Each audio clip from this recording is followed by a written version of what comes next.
છોટાઉદેપુર લોકસભાના કોંગ્રેસના ઉમેદવાર સુખરામ રાઠવાએ ઉમેદવારી ફોર્મ ભર્યું। તેમણે ફોર્મ ભરતા પહેલા કોંગ્રેસ કાર્યાલય ખાતે જંગી જાહેર સભા સંબોધી, જેમાં ગુજરાત પ્રદેશ કોંગ્રેસ સમિતિના પૂર્વ પ્રમુખ જગદીશ ઠાકોર પણ ઉપસ્થિત રહ્યા। સુખરામ રાઠવા ઢોલ નગારા સાથે ઉમેદવારી પત્ર ભરવા નીકળ્યા અને તેમણે ભાજપ પર આકરા પ્રહારો પણ કર્યા।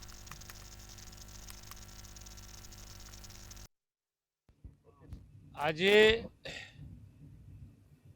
હિન્દુઓનો આસ્થાનો દિવસ,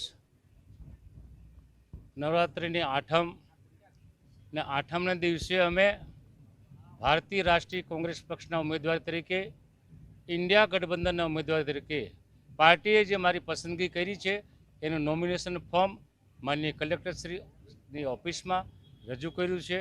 મને વિશ્વાસ છે કે આ 21 સંસદીય મતવિસ્તારની બેઠક કોંગ્રેસ 101% જીત મેળવશે।